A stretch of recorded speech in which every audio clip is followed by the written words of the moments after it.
Hello student, आपके अपने YouTube channel में आपका स्वागत है।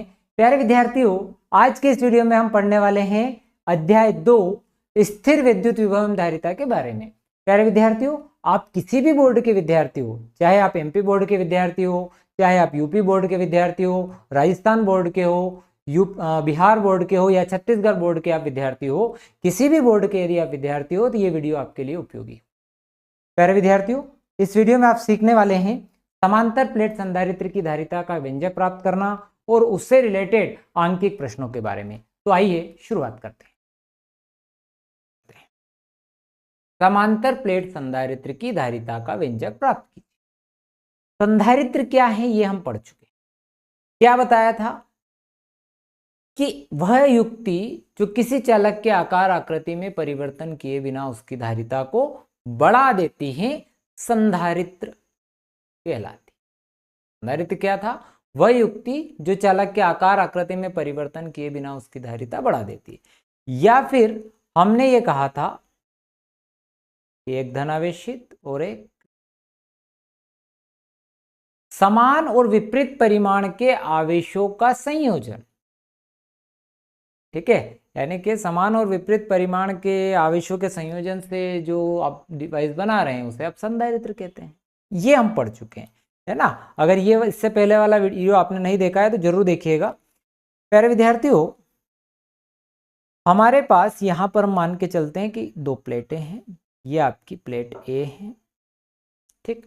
इस प्लेट को हमने धन क्यू आवेश दी, ठीक है। ये अनंत लंबाई की समतल चादर है, न्यू मान के, ठीक। उसके पास में एक अनावेशित चालक बे ले लिया। अब चालन में प्रेरण के कारण इस वाले तल पर ऋणावेश और दूर वाले तल पर धनावेश प्रेरित होता है। ये कहानी हमको पता है, इससे पहले भी मैंने आपको बताया है। क्या किया बच्चों मैंने? समांतर प्लेट संधारित्र का व्यंजक हमें निकालना है, तो उसके लिए हमने ली प्लेट ए, है ना। समतल चादर ले रहे हैं अपन, अनंत लंबाई की समतल चादर पट्टी का, है ना। तो प्लेट ए को हमने धन क्यू आवेश दिया। उसके कारण प्लेट बी का वह तल जो ए के नजदीक है उस पर विद्युत चुंबकीय प्रेरण के कारण ऋणावेश और दूर वाले पर धनावेश है। प्यारे विद्यार्थियों, एक्चुअल में होता यह है कि अब अगर मैं इसको अर्थेड कर देता हूं, जमीन से जोड़ देता हूं,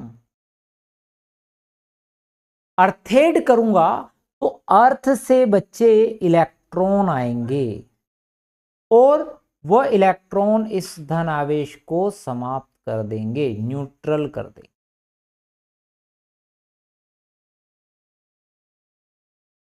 समझ में आई बात? क्या कहा कि प्लेट ए थी, उसको हमने यहां से यहां धन क्यू आवेश दिया। आपने उसे जो आवेश दिया वो धन क्यू आवेश आपने उसको दिया। धन क्यू आवेश देने के कारण इसको धन क्यू आवेश दिया। विद्युत चुंबकीय प्रेरण से प्लेट बी का वह तल जो प्लेट ए के नजदीक है उस पर ऋण आवेश और दूर वाले तल पर धन आवेश प्रेरित हो गया। इसको भूसंपर्कित किया, पृथ्वी से इलेक्ट्रॉन आए और इस पर कोई आवेश शेष नहीं रहा। कई बार हम ऐसा लिख देते हैं कि जो धनावेश है वो पृथ्वी में चला गया, पर टेक्निकली एग्जाम में लिखने के हिसाब से सही हो सकता है, पर टेक्निकली वो गलत है, क्योंकि अर्थ से इलेक्ट्रॉन आते हैं और उसको न्यूट्रल करते हैं, ठीक है। तो ये आपका डायग्राम हो गया, ठीक है। डायग्राम बहुत सरल था और बहुत आसानी से आप लोगों ने बना लिया। तो जो हमने किया, समांतर प्लेट संधारित्र की दो धातु की समतल प्लेटें ए और बी एक दूसरे से डी दूरी पर है, ये दूरी डी है, ठीक। एक स्टैंड में लगी होती है। प्रत्येक प्लेट का क्षेत्रफल ए है, ठीक है। जब धातु की प्लेट ए को धन क्यू आवेश दिया जाता है तो प्रेरण के कारण बी के भीतरी सतह पर उतना ही ऋणावेश तथा बाह्य सतह पर धनावेश उत्पन्न हो जाता है। क्योंकि प्लेट बी पृथ्वी से जुड़ी इससे धन क्यू आवेश पृथ्वी में चला जाता है। अपन यहाँ लिख जरूर रहे हैं, पर हुआ क्या एक्चुअल में, पृथ्वी से इलेक्ट्रॉन निकल कर आए और यहाँ पर क्या हो गया, जो धनावेश है वो क्या हो गया, अनावेशित हो गया। इस प्रकार प्लेटें ए और बी पर बराबर और विपरीत आवेश होंगे, ठीक। हम इसे वायु, इसके बीच में वायु या निर्वात लेकर चल रहे हैं अभी के लिए। डायग्राम बन गया आप लोगों का। आपको क्या निकालना है? धारिता निकालना है। तो पहले मैं आपको वो समझा देता हूं जो हमें करना है ना। आपके दिमाग में आपको क्या लेके चलना है। अभी अपन बनाते हैं आपकी खोपड़ी। यहां पर क्या बनाते हैं? आपकी खोपड़ी। कि आपकी खोपड़ी में क्या चलना चाहिए? ये हो गई आपकी खोपड़ी, ठीक है। अब आपकी इस खोपड़ी के अंदर, जिसको अपन आपका माइंड कह रहे हैं, ठीक है, ठीक है सर, हमारा माइंड, हमारी खोपड़ी तो आपने बहुत बड़ी बना दी। तो बड़ी है आप लोगों की, आपका दिमाग बहुत बड़ा है। तो अब आपको समझना है कि समांतर प्लेट धारिता का व्यंजक चाहिए, ठीक है साहब। तो धारिता के लिए हमें जितनी जानकारी थी, C बराबर Q बटा V। हाँ बिल्कुल याद है सर, C बराबर Q बटा V। क्योंकि यहाँ दो प्लेटें हैं तो दोनों प्लेटों के बीच का विभवांतर VA माइनस VB, ठीक है। जब आपको विभवान नंबर 1 तो आपको धारिता निकालना है, ये यहां से मालूम पड़ गया। यहां से फिर हमें यह अंदाजा लगाना है कि जब हमें धारिता निकालनी है तो धारिता निकालने के लिए इस सूत्र के अनुसार विभवांतर की आवश्यकता है, और विभवांतर VA माइनस VB। क्योंकि यहां पर जो प्लेटें हैं, आप इन प्लेटों को अगर देखते हैं तो इस पे देखो धनावेश हैं, तो धनावेश, ये धनावेशित प्लेटें, इनके कारण विद्युत क्षेत्र देखेंगे, है ना। ये जो समतल प्लेटें हैं इनके लिए विद्युत क्षेत्र निकाला जा सकता है, इनके बीच की दूरी भी है हमारे पास। तो E इंटू डी विद्युत क्षेत्र और दोनों प्लेटों के बीच की दूरी, इससे आ जाएगा, और ये मान मारा, ठीक है सर। अगर विद्युत क्षेत्र निकालना पड़े सर तो हाँ, अब हम चलते हैं अध्याय 1 में। अध्याय 1 में मैंने आपको पढ़ाया था कि अनंत लंबाई की समतल चादर के लिए, अनंत लंबाई की समतल चादर के लिए, याद करो, गाउस के नियम की सहायता से, गाउस के नियम के एप्लीकेशन में, अनंत लंबाई की समतल चादर के लिए विद्युत क्षेत्र की तीव्रता का व्यंजक प्राप्त कीजिए। और आपने वो व्यंजक प्राप्त किया था और वो आया था सिग्मा बटे 2s फाइलन। हाँ सर, ये भी हमें पता है, ये तो हमारी खोपड़ी में। तो हमें टारगेट कहां से कहां तक जाना है, हमें सबसे पहले E निकालना पड़ेगा। E निकालने के बाद विभवांतर निकालना पड़ेगा, और विभवांतर निकालने के बाद धारिता आ जाएगी, ठीक है। ओके, अब आ जाते हैं हम। तो यहां पर मैंने बनाया था डायग्राम। अब इसमें एक बात और ध्यान रखेंगे, ये जो D दूरी है, ठीक है, ये जो D दूरी है क्षेत्रफल के कंपेयर में बहुत कम होनी चाहिए, ठीक है। और यदि ये D दूरी क्षेत्रफल के कंपेयर में बहुत कम है, ये D दूरी जो है क्षेत्रफल के कंपेयर में बहुत कम है, और यदि ये दोनों प्लेटें समानांतर हैं, ये दोनों प्लेटें समांतर हैं, तो जो क्षेत्र रेखाएं हैं वो कैसे चलेगी? धनावेश से ऋणावेश की, यानी कि पूरे इसके अंतर्गत, अंदर सब जगह पर क्षेत्र रेखाएं समानांतर होगी, किनारों को छोड़ के। किनारों पर ये थोड़ी मुड़ जाती, ठीक है। ये इस तरह से आपका हो जाएगा, ठीक। वही वाली कहानी है, पर हमें पता होना चाहिए कि इनके बीच की दूरी, दोनों प्लेटों के बीच की दूरी यदि परिमित है, बहुत कम दूरी है, तो उस परिस्थिति में जो है चालक के बीच में जो क्षेत्र रेखाएं हैं, बल रेखाएं हैं, वो समानांतर होंगे। अर्थात इसके जो बीच वाला एरिया है, यहां पर विद्युत क्षेत्र एक समान होगा, और किनारों पर विद्युत बल रेखाएं मुड़ जाएगी। घबराइएगा मत, स्किप मत कर देना, एक एक चीज बताऊंगा, और डेरिवेशन परीक्षा में आप करके आएंगे, इस बात की गारंटी है। अभी तो मैं पूरी भूमिका बना रहा हूं बस, ठीक, ठीक है सर, नहीं जाएंगे छोड़ के तो फिर बात हो जाएगी। वापस से करते हैं। मैं कह रहा हूं कि इस प्लेट ए को धन क्यू आवेश दिया गया, उस प्लेट ए को धन क्यू आवेश देने के कारण उस प्लेट बी के पास में जो अनावेशित प्लेट बी थी, प्लेट ए के पास, उस बी पर उसका जो सिरा ए के नजदीक हैं उस पर माइनस और जो उससे दूर है उस पर धन आया, चूंकि हमने पृथ्वीकृत कर रखा है, पृथ्वी से जोड़ रखा है, तो पृथ्वी से इलेक्ट्रॉन आए और उस पर केवल ऋणावेश शेष रह गया। हाँ ठीक। अब मैं एक चाहता हूं, अब मेरी बात सुनो, थोड़ा सा और चीजों को मैं एक्सप्लेन कर रहा हूं ताकि आपको क्लियर हो जाए, है ना। मैं एक रफ डायग्राम और एक बार और यहां बना रहा हूं। यहां पर धनावेश है, अगर मैं यहां पर विद्युत क्षेत्र चाहूं बाहर की तरफ, है ना, बाहर की तरफ बात समझ, इस पॉइंट, अब इस धनावेशित प्लेट के कारण जो विद्युत क्षेत्र होगा वो होगा सिग्मा बटे 2 एप्सिलॉन नॉट। धनावेश के लिए विद्युत क्षेत्र कहां होता है, बाहर की तरफ, चूंकि मैं यहां निकाल रहा हूं तो इसका बाहर यानी कि इधर की तरफ होगा। ये मान लो इसको E1 दे देता हूं, सिग्मा बटे 2 एप्सिलॉन E1।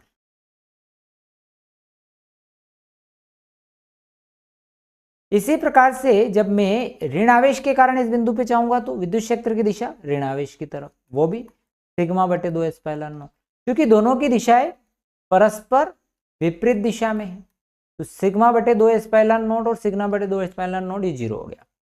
फिर यहां इस वाले क्षेत्र की बात कर लो, बाहर वाले की, तो इधर जब देखेंगे तो धनावेश के लिए विद्युत क्षेत्र रेखा उधर की तरफ जाएगी क्योंकि धन उधर है, और ऋण के लिए ऋण की तरफ। देखो एक सेकेंड, सॉरी माफी चाहते हैं, इस आप चाहते हैं इस पॉइंट पर विद्युत क्षेत्र निकालना, ठीक है। तो देखिए धनावेश के लिए विद्युत बल रेखाएं कहाँ होगी, बाहर की तरफ, तो E1 बराबर हो गया सिग्मा बटे 2 एप्सिलॉन, और ऋण के लिए ऋण की तरफ होगी, तो E2 बराबर हो गया सिग्मा बटे 2 एप्सिलॉन। यहाँ पर भी बराबर और विपरीत दिशा में, तो एक दूसरे को क्या कर गए, निरस्त कर गए। हाँ, तो यहां हमने ये सीख लिया कि इसके बाहर वाला क्षेत्र जो बाएं और दाएं क्षेत्र, बायां और दायां भाग का विद्युत क्षेत्र क्या होता है, शून्य होगा। तो हमें जो पता चल गया, बाएं व दाएं, एक इसको इरेज कर देते भैया,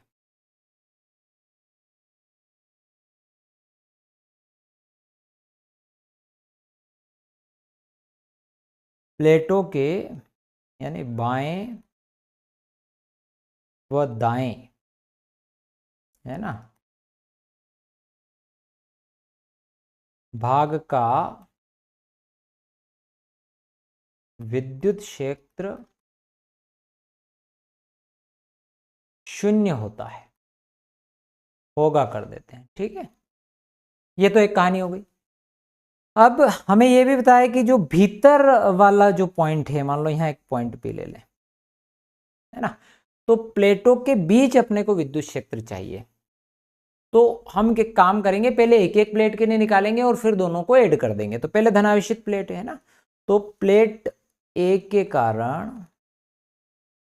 प्लेट ए के कारण बिंदु P पर विद्युत क्षेत्र,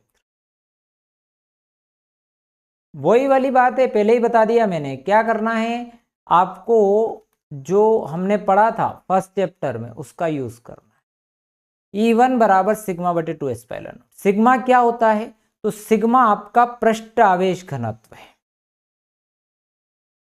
पृष्ठ आवेश घनत्व, सिग्मा बराबर होगा Q बटे A, ठीक है। पहली प्लेट का प्लस सिग्मा ले लो, दूसरी के लिए माइनस सिग्मा ले लो, प्लस सिग्मा माइनस सिग्मा, ये पृष्ठ आवेश घनत्व। तो प्यारे विद्यार्थियों, प्लेट ए के कारण बिंदु P पर विद्युत क्षेत्र, अब ये चूंकि बिंदु ए की तरफ है तो ये किधर जाएगा, इससे दूर जानी है, इधर की तरफ, E1 इधर ले लो, तो प्लेट ए से दूर इधर होगा इसकी दिशा, तो प्लेट ए से दूर। इसी टाइप से फिर प्लेट बी के कारण बिंदु P पर विद्युत क्षेत्र,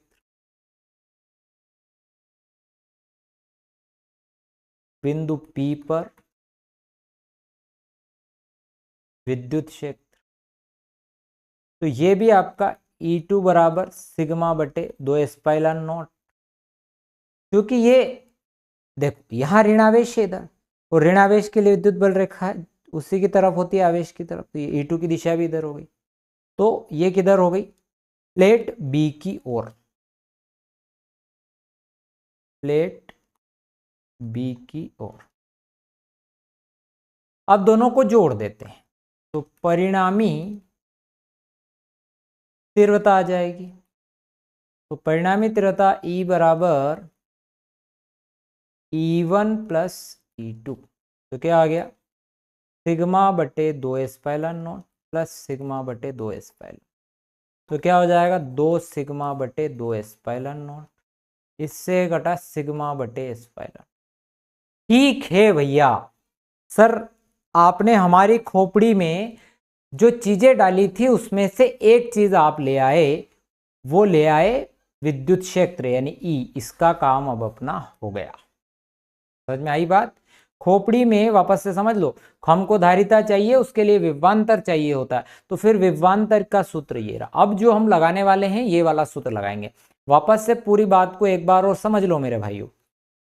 विद्युत क्षेत्र के बाएं यानी कि ये वाला क्षेत्र और ये वाला क्षेत्र, इन वाले क्षेत्रों में विद्युत क्षेत्र शून्य होगा। कैसे होगा उसका मैंने बताया कि भाई प्लेट ए के कारण सिग्मा बटे 2 एस्पाइलन नॉट और प्लेट बी के कारण भी सिग्मा बटे 2 एस्पाइलन नॉट, बट दोनों की दिशाएं अलग अलग होने के कारण वो एक दूसरे को कैंसिल कर जाएगी। ठीक, फिर अब हमें यहाँ बीच में निकाल रहे हैं इस बिंदु पी पर। तो फिर हमने धनावेश के कारण निकाल लिया बिंदु पी पर और एक बार ऋणावेश के लिए यानी प्लेट ए के कारण निकाला। देखो तो प्लेट ए के कारण निकालेंगे बिंदु पी पर विद्युत क्षेत्र सिग्मा बटे 2 एस्पाइलन नॉट, जो कि अब धनावेश है तो दूर जाएगी बल रेखा, तो ये निकाल दी दूर। फिर बात करें ऋणावेश के लिए, तो प्लेट बी के कारण बिंदु पी पर विद्युत क्षेत्र E2 बराबर सिग्मा बटे 2 एस्पाइलन नॉट, वो जाएगा बिंदु बी की ओर। ठीक, परिणामी तीव्रता चूंकि दोनों की दिशाएं देखो एक ही तरफ हो गई E1 और E2 की, तो E1 और E2 की दिशाएं एक होने के कारण ये जुड़ जाता है और सिग्मा बटे एस्पाइलन नॉट आ जाता है। बहुत बढ़िया, समझ में आ गया। अब ये समझ में आ गया तो अब हमें चाहिए विभवांतर। क्या चाहिए? विभवांतर। अब मैं इसको आपका जो खोपड़ी है इसको हटा देता हूं। तो अब हमें चाहिए दोनों प्लेटों के बीच विभवांतर।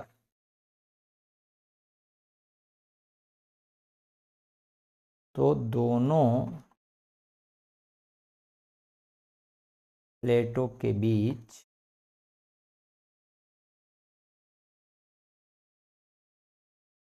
विभवांतर, तो क्या हो जाएगा भैया, VA minus VB is equals to E into D. ठीक, ये अभी हाल हम लोगों ने निकाला, क्या आया, सिग्मा बटे एस्पाइलन। तो ये हो गया VA माइनस VB।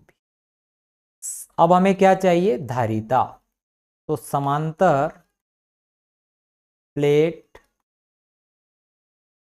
संधारित्र की धारिता, तो C बराबर Q बटा VA माइनस VB, ये होता है बेटा। बहुत सरल है ये सूत्र है, Q बटा VA माइनस VB।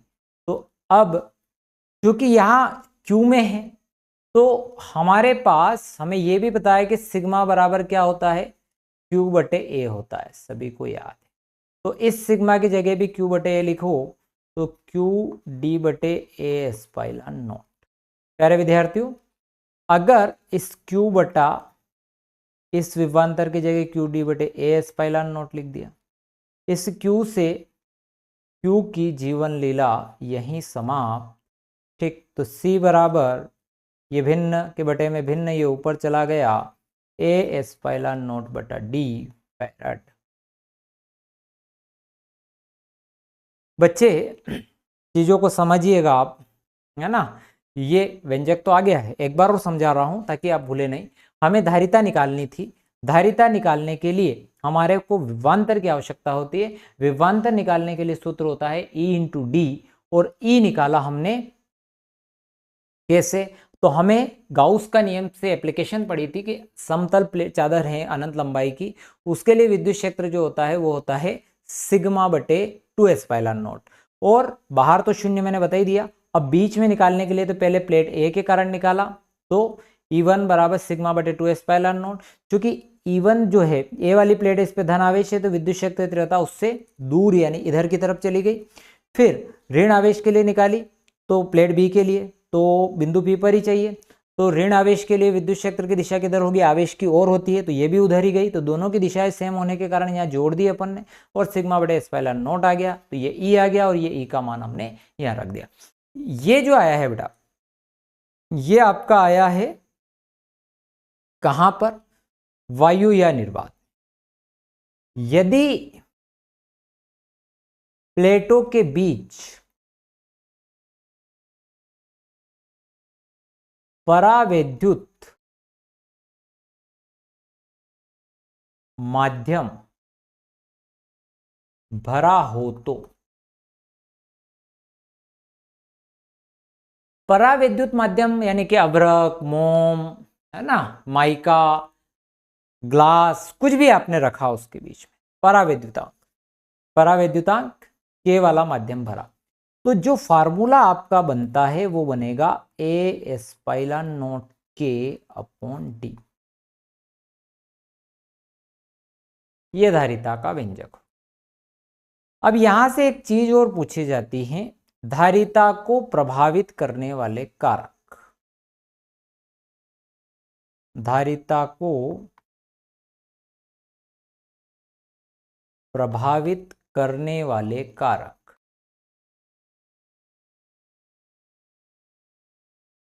इस पे चर्चा करते, सूत्र देख के करना है, बहुत ज्यादा दिमाग लगाने की जरूरत नहीं। सबसे पहला पॉइंट देखो सूत्र से, C समानुपाती A। दूसरा पॉइंट C व्युत क्रमानुपाती D। तीसरा पॉइंट C समानुपाती K। सबसे पहला पॉइंट यह कहता है कि यदि मैं प्लेटों का क्षेत्रफल बढ़ा दूं तो धारिता बढ़ जाएगी। यदि मैं प्लेटों का क्षेत्रफल बढ़ा दूं तो धारिता बढ़ जाएगी। वापस से सुनिएगा, यदि मैं प्लेटों का क्षेत्रफल बढ़ा दूं तो धारिता बढ़ जाएगी। पहली बात सुनना ध्यान से, यदि मैं प्लेटों का क्षेत्रफल बढ़ा दूं तो क्या बढ़ जाएगी, धारिता बढ़ जाएगी। दूसरी चीज वही वाली बात है, अब मैं इसको थोड़ा और आगे पुरानी चीजों से कंपेयर करके बता रहा हूं। हम लोगों ने विभव पढ़ा था और विभव में एक पॉइंट था V इनवर्सली प्रोपोर्शनल R, यानी कि आकार आकृति पे, चालक की आकार आकृति पे। यदि चालक की आकार आकृति को बढ़ा दिया जाए, चालक की आकार आकृति को बढ़ा दिया जाता है तो उसका विभव क्या हो जाता है, कम हो जाता है। त्रिज्या बढ़ाने पर विभव कम हो जाता है।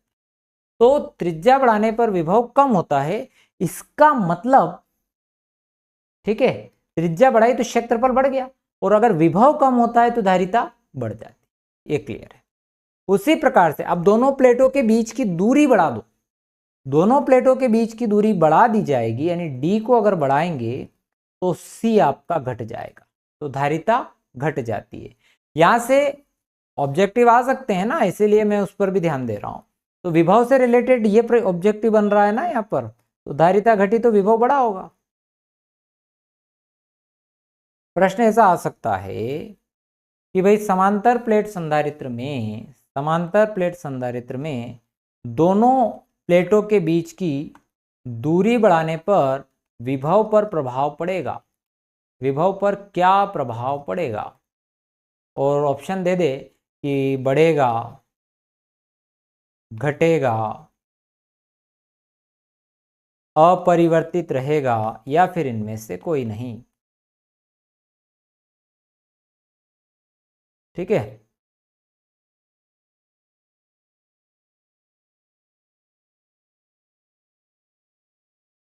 ठीक है, तो अपरिवर्तित रहेगा या घटेगा, बढ़ेगा, अपरिवर्तित रहेगा या इनमें से कोई नहीं। तो देखो, दूरी बढ़ाने पर, दोनों प्लेटों के बीच की दूरी बढ़ाने पर विभव पर क्या प्रभाव पड़ेगा, तो आपको दूरी बढ़ा दी आपने, तो दूरी बढ़ाई यानी कि डी आपका बढ़ गया, डी आपका बढ़ गया तो सी आपका क्या होगा, घटेगा, और जहां भी सी घटता है वहां वी क्या होता है, बढ़ता है, तो विभव क्या होगा, बढ़ेगा। ठीक है, दोनों प्लेटों के बीच की दूरी बढ़ाने पर विभव बढ़ेगा। ऑब्जेक्टिव में आते ही आता है ये चीज, है ना, बोर्ड में बहुत फेमस है ये बोर्ड के हिसाब से, कि भाई प्लेटों के बीच की दूरी बढ़ाने पर धारिता पर क्या प्रभाव पड़ता है, ये तो क्लियर है सभी को, धारिता घट जाती है, पर विभव पर क्या प्रभाव पड़ता है, तो विभव बढ़ जाता है। उसी टाइप से क्षेत्रफल बढ़ाने पर धारिता बढ़ती है तो विभव क्या हो जाता है, घट जाता है। तीसरा जो है महत्वपूर्ण, माध्यम पर, पराविद्युत माध्यम पर। आप किसी भी माध्यम में से पराविद्युत माध्यम में रखेंगे तो धारिता जो है, समांतर प्लेट संधारित्र की धारिता जो है वो K गुनी हो जाएगी। समांतर प्लेट संधारित्र की धारिता क्या हो जाएगी? K गुनी हो जाएगी। ठीक है, ये पूछा जाता है। तो ये हो गया समांतर प्लेट संधारित्र का व्यंजक। और भी डिस्कशन करेंगे चीजों पे, अभी कुछ बातें और समझ। अब इससे रिलेटेड एक प्रश्न है कि एक समांतर प्लेट संधारित्र की प्लेट, प्रत्येक प्लेट का क्षेत्रफल 1 वर्ग मीटर है। प्लेटों का क्षेत्रफल दिया आपको 1 वर्ग मीटर और उनके बीच की जो दूरी दी आपको 1 मिलीमीटर। मिली में कितना होता है भैया? 10⁻³ मीटर होता है। ठीक, संधारित्र की धारिता का परिकलन कीजिए। ठीक, तो वही निर्वात नहीं करेंगे तो C जो है धारिता का, A/0/d, ये धारिता का सूत्र होता है। तो A की जो वैल्यू है 1 वर्ग मीटर हो गया, मिली की जगह 10⁻³ सॉरी माफी चाहते हैं, एप्सिलॉन की जगह पर 8.85 × 10⁻12। ठीक है, और D की जगह आप क्या कर दिया? 10⁻³ अब ये 10⁻³ ऊपर आया तो 8.85 × 10⁻12 गुणा 10 की घात कितनी हो गई? +3। अब -12 और +3 कितने हो जाएंगे? -9। 8.85 × 10⁻9 फैरेड।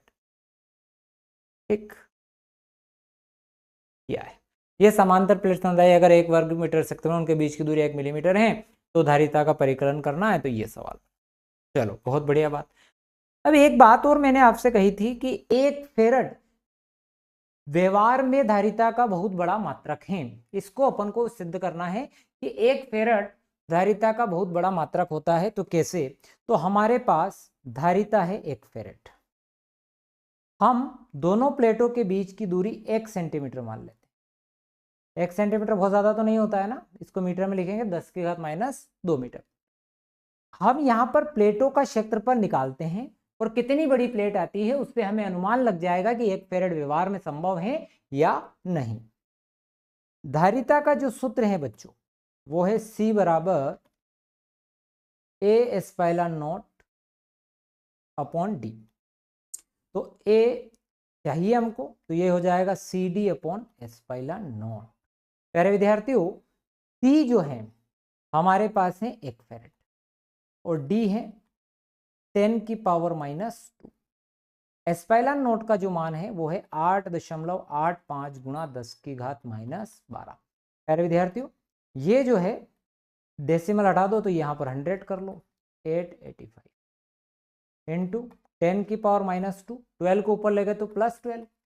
ठीक है, तो -2, तो ये हो गया आपका 885 इंटू 10⁻10। ठीक है, अब बच्चे हमारे पास ये आया, तो अब मैं एक काम करता हूँ, इसको 1000 लिख लेता हूँ। तो एरिया इज इक्वल टू 1000/885। इसको 1000 बनाया तो 1 0 इधर से कम कर दी तो 10 कितना हो गया इधर भाई? अपन यहाँ पर ये 10 था तो 1 0 इधर कर दी तो 10 कितना हो गया? ये 9। ठीक है, अब जब आप इनको 885 से 1000 को भाग लगाते हैं तो निश्चित तौर पर जब हम 885 को भाग लगाएंगे तो 0.1 आ जाएगा। ठीक है, एक बार भाग लगाया, फिर दोबारा हम इसको भाग लगाएं तो 885 बचेंगे कितने? यहाँ से 15 बचेंगे। ठीक है, तो लगभग 1500 के आसपास फिर मामला होता है। तो फिर अगर डबल करते हैं तो 2 बार चला जाता है तो 0.11। ठीक है, ये आपका 29 तक जाएगा इंटू 10⁻9। ठीक है, तो बच्चे अब हमारे पास आया 0.1129। इसको मैं मोटे मोटे तौर पर मैंने लिख लिया 1.129 इंटू 10⁻8। ये एरिया आया है प्लेट का। क्या आ गया? एरिया। यदि प्लेट वर्गाकार है, यदि प्लेटें वर्गाकार हैं, वर्ग के आकार की, तो वर्ग के आकार की हैं तो क्या हो जाएगा? ये A वर्ग हो जाएगा, भुजा का वर्ग, बराबर 1.129 × 10⁸ 8। वर्ग हटा दो तो 1.129 गुणित 10 की घात 8, लगभग ये जो होता है 3.4 का स्क्वायर रूट है, और यहाँ ये 10 की पावर 4 आ जाएगा। अगर इसको मैं 34 करूँ तो 10 की पावर 3 रह जाएगा मीटर। अब बच्चे यानी कि इसको किलोमीटर में लिखूंगा तो कितना आ जाएगा, 34 किलोमीटर। एक भुजा प्लेट की लंबाई और चौड़ाई दोनों मान के चले, या भुजा क्योंकि वर्गाकार माना, तो लगभग जो लंबाई चौड़ाई होती है वो 34 किलोमीटर है। अगर एनसीईआरटी में देखते हैं तो 30 किलोमीटर लगभग लिखा हुआ है, तो हम ये माने 30 किलोमीटर भी मानते हैं मोटा मोटा। तो 30 किलोमीटर लंबाई और 30 किलोमीटर चौड़ाई की प्लेट है। 30 किलोमीटर लंबाई और 30 किलोमीटर चौड़ाई की एक प्लेट है, और उसी टाइप से दूसरी प्लेट भी है। तो क्या ये प्लेटें व्यवहार में संभव हैं? तो नहीं है। तो हम ऐसा लिख सकते हैं कि भाई 34 किलोमीटर लंबाई और चौड़ाई की 34 किलोमीटर लंबाई व चौड़ाई की प्लेटें व्यवहार में संभव नहीं है। ठीक है, 34 किलोमीटर लंबाई व चौड़ाई की प्लेटें व्यवहार में संभव नहीं है। इसीलिए आपको 1 फेरड के बारे में मैंने पहले भी कहा था कि 1 फेरड जो है धारिता का बहुत बड़ा मात्रक है। ठीक है, और हमने पृथ्वी की धारिता भी ज्ञात करके देखी थी, वो आई थी लगभग 711 माइक्रोफेरेड। मतलब पृथ्वी इतनी बड़ी है और उसकी धारिता केवल 711 माइक्रोफेरेड होती है। तो प्यारे विद्यार्थियों, ये धारिता 1 फेरड बहुत बड़ा मात्रक होता है, ये समझने के लिए हमने क्या किया, 1 सेंटीमीटर की दूरी पर इनको रख दिया, फिर हमने प्लेट का क्षेत्रफल निकाला, और प्लेट का जो क्षेत्रफल आया वो उससे फिर हमने उसकी भुजा निकाल ली वर्गाकार मान के, जो लगभग 34 किलोमीटर के आसपास आती है। तो प्यारे विद्यार्थियों, आपको वीडियो पसंद आया होगा तो चैनल को सब्सक्राइब जरूर कीजिएगा और अपने दोस्तों के साथ शेयर करना मत भूलना। थैंक यू वेरी मच, मिलते हैं नेक्स्ट वीडियो में।